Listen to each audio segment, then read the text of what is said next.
That black spot you see right there is a shadow.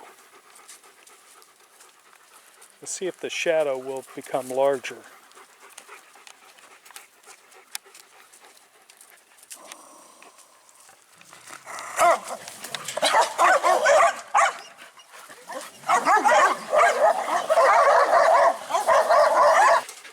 World War I and World War II being played over and over again.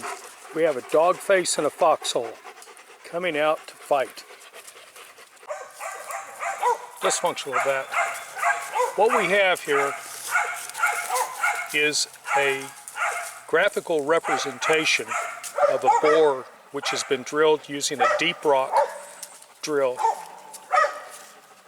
The first 3 foot represent 4 different horizons of soil. We'll get into that in just a minute. Approximately from 3 to 30 feet, you can be in clays, you can be in rock, you can be in gravel, you can be in sand, you can be in any number of different materials. Once you hit 30 feet from the soil horizon, you should be in clays, shales, rock, or any number of other things. In this representation, we have this zone right here starting at about 52 feet, running down to 60 of broken rock. After that, then we're back into some type of a soil, or into some type of a material, clays, who knows what it is. And then here at about 73 to 74 feet, we have a sand layer. And that's going to be our water-bearing strata for this conversation. Once we get past that, we're into clay down to 90 feet. The deep rock drill only comes with 90 feet of drill stem, so you can't drill any deeper than that. So one of the first things to understand, when you're drilling down, the soil horizons down to about 3 feet represent an area where contamination easily gets in. The top layer is called organic, or layer O. That's where things are growing. That's where anything you can see above ground is at. That's where anything that's rotting that you can see, or that you can easily just watch an animal stir around like an armadillo digging for beetles or something. That's the O layer. Immediately below that is the A horizon, which can be from 6 to 12, maybe a little deeper. After that, you hit the C horizon, which is unspecified unless you know exactly what the soil, what the composition of the land is. And then you have your B. You have the organic, then you have the A, and that's where most of your plants are living. Vegetables and stuff like that are in the upper 6. Trees and things like that live in the upper 18 to 24 inch zone.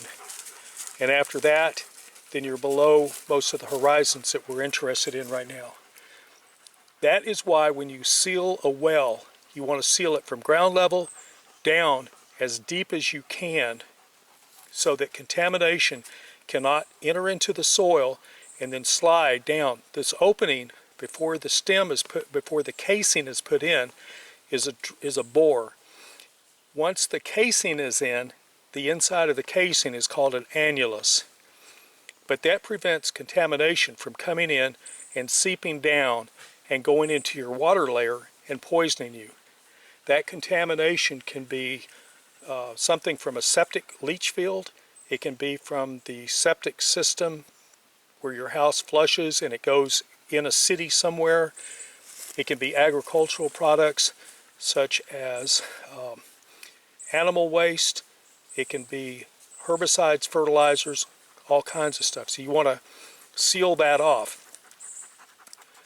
Now, from the 30 foot down to where your water-bearing strata is, you may drill through layers, and in this case, this is broken rock.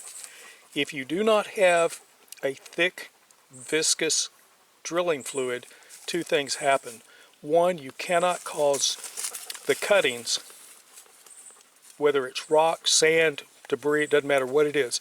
If the density of the drilling fluid is not thick enough, it will not carry those things to the top.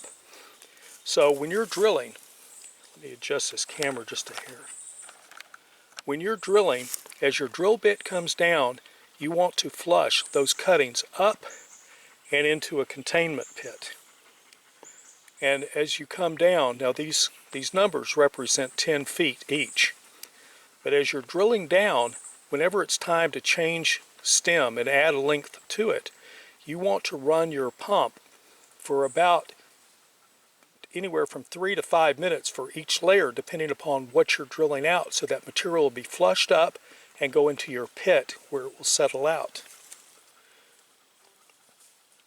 Once you have your drill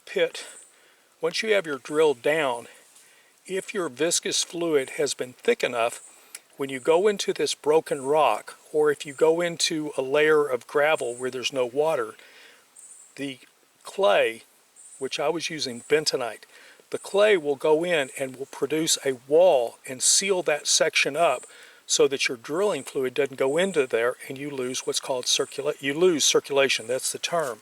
When that happens, all of your sediment that's up here is going to fall down and it's going to literally cement your drilling bit in place.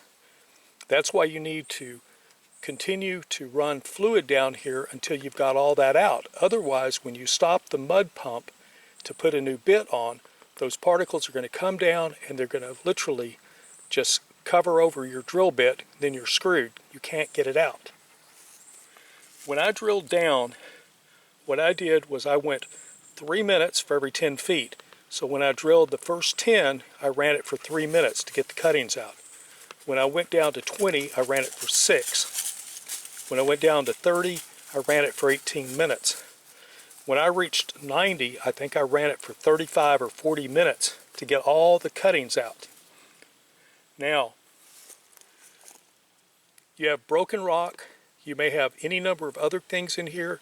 If you do not have clay in your drilling fluid, what's going to happen is the fluid's going to go into it and you're going to lose circulation. Now, for this drawing, let's say that this section right here represents, that's your screen for sucking water in.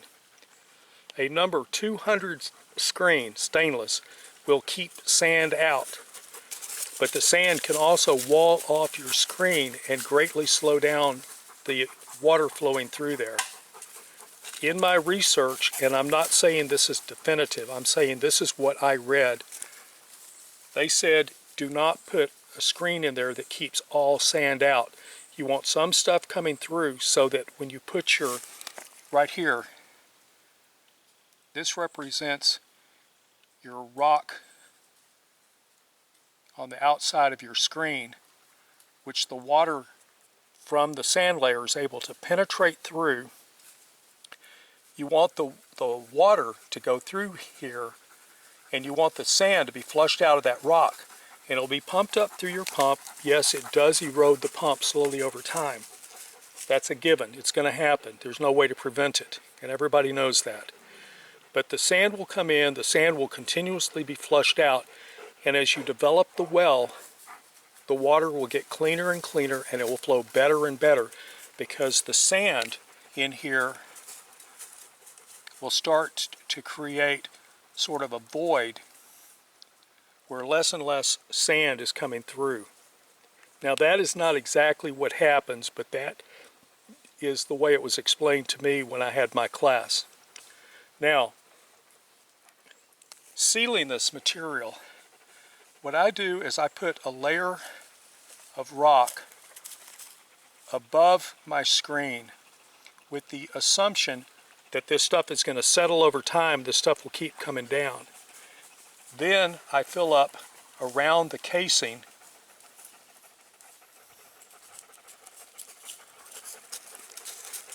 on both sides of the casing with some type of a clay.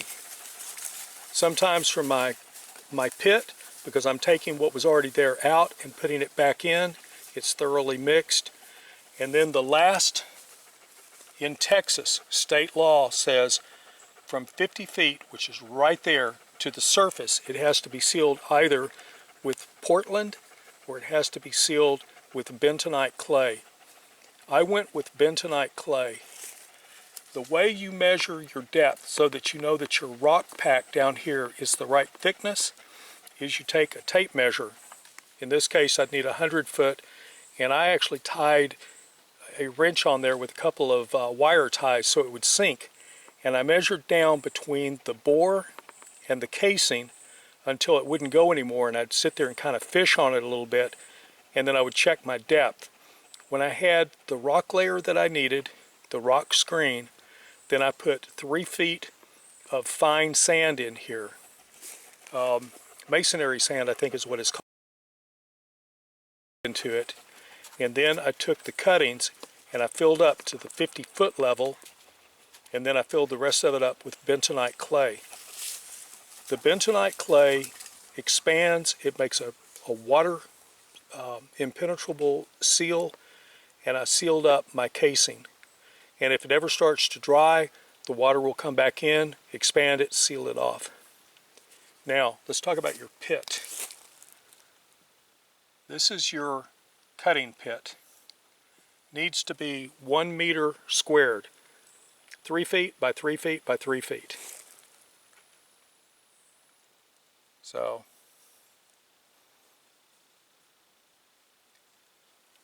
there's your pit. You want to suspend your mud pump. Let's come down here. This is your pit.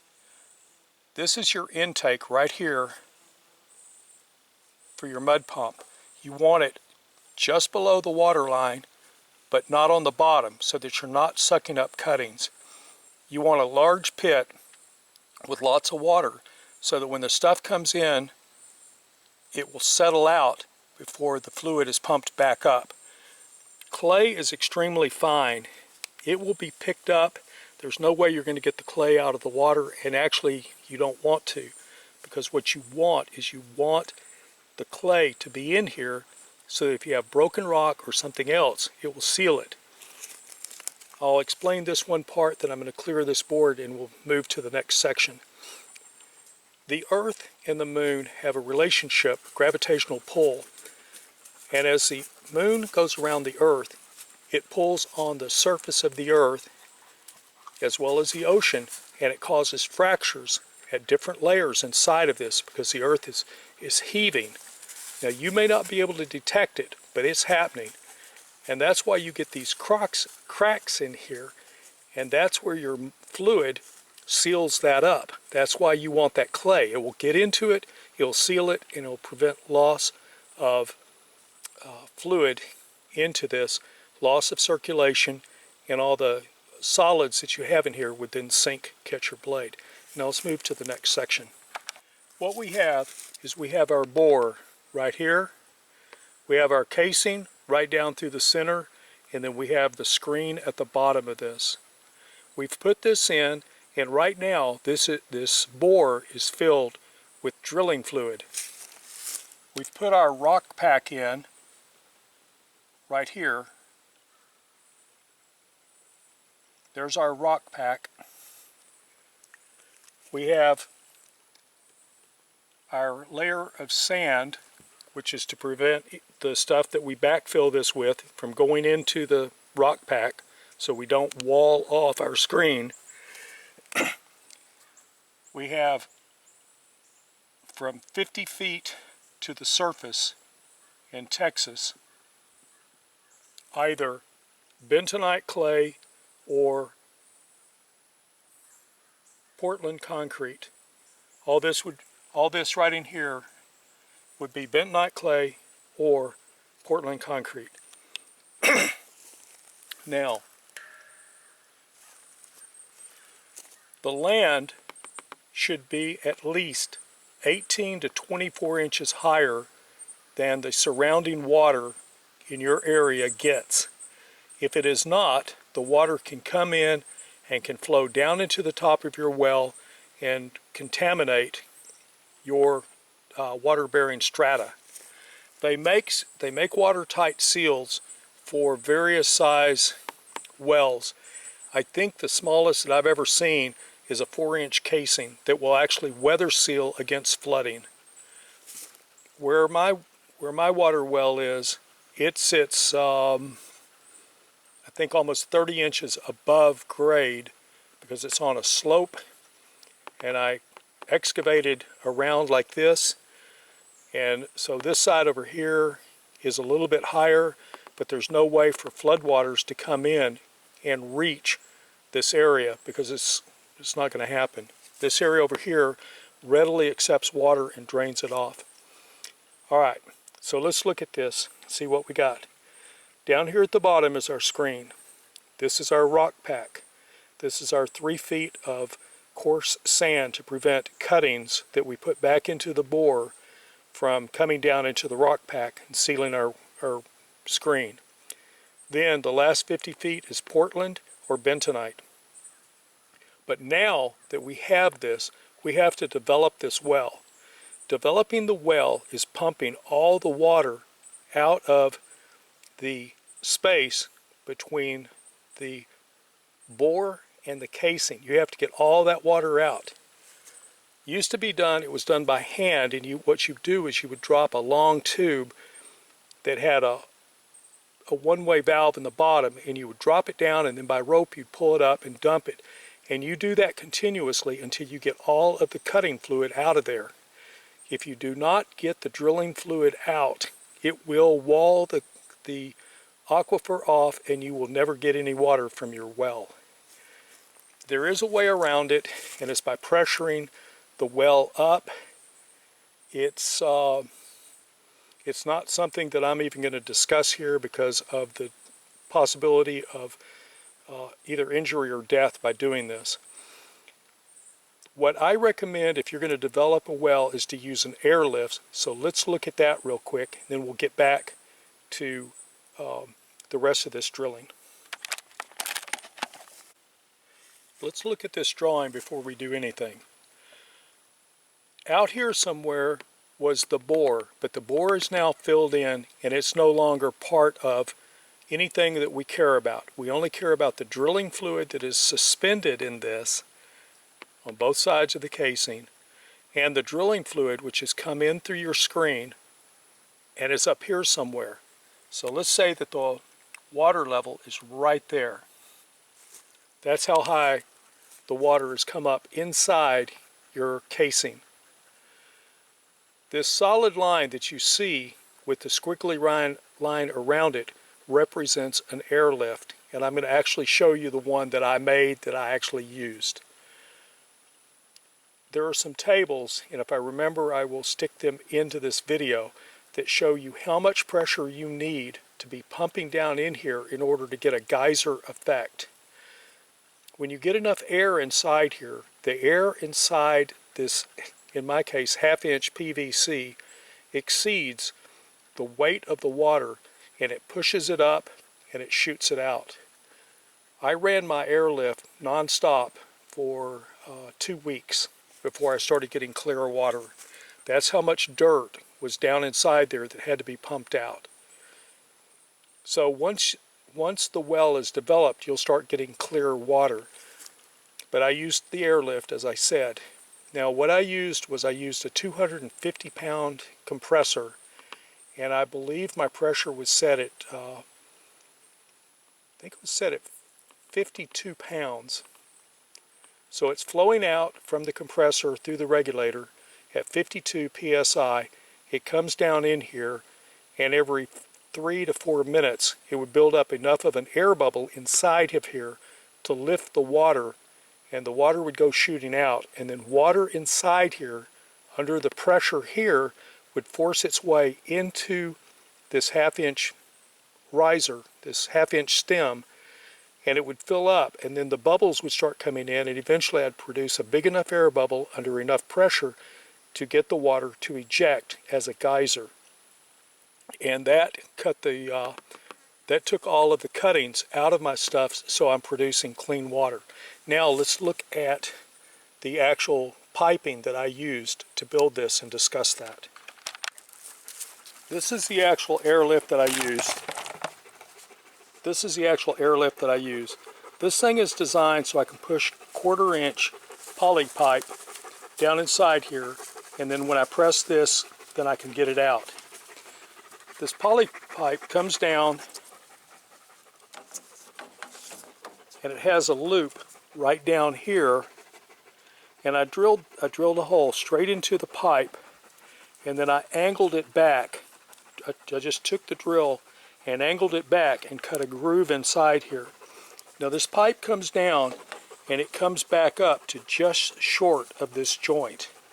I think it stops like right in here somewhere. One of my videos I actually showed this thing before I glued it together. But the water comes down inside here. I mean the poly pipe comes down inside here.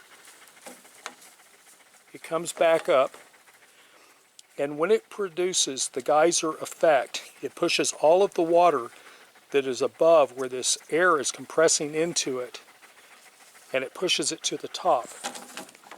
At the very bottom, I have a screen, so to speak.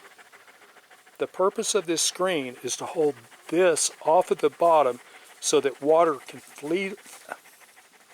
freely flow into this and come up and flood this pipe. There is a formula which you can look up. If you'll look up pumping with wind-powered windmills, where the windmill has a little compressor and it pumps up, you'll find that the water has to be 2/3 deeper than the height that you want to pump out of. I'm not going to get any more into the physics in that because I don't want to lose anybody. But your water has to be a certain depth for an airlift to work. And that's all this is. Now I actually have a piece of pipe which is dedicated, which will plug into this, and I have a piece that plugs into the air compressor so that I can turn the air on and off. And that's a no-brainer. You can figure out how to make one of those. Just get a piece to fit into the air hose with a shut-off valve, and you've got it. It's not rocket science. But that is what I used to develop my well. Again, as I said, I ran it non-stop for quite some time. This is the pipe that I used, and I save all this because every 2 to 3 years, what I do is I force air down through the center of this, and I stir up any mud that's at the bottom, and then I run to develop the well to clean out any sediment at the bottom of the well so that it will not sediment in. The beauty of this is because this thing will fill with water, when I push the air in about 90 psi, that water will come jetting out with cutting action and will allow any sediment that's there to be stirred up and then immediately evacuated through the airlift by just changing a valve and opening it so it's now sucking water out. I can turn off the air going to the thing, allow it to fill with water, jet the air into the top of it, cut the sediment that's filled in, and then flush it out. And it works great. I did test it once. It uses a slightly different fitting than this. Instead of having all these holes on the side like that, instead it has saw teeth at the bottom, which allows the water to flush out under high speed, both horizontally and vertically, and then the teeth keeps it out of the, what's the word I'm after? Keeps it out of the sediment so it sucks it up. I hope this short lesson was informative and that you learned something from it and that it will serve you well. Dysfunctional vet, guarded by Fern Dog. She knows her name, Fern. See those eyes? She's gorgeous. Dysfunctional vet out.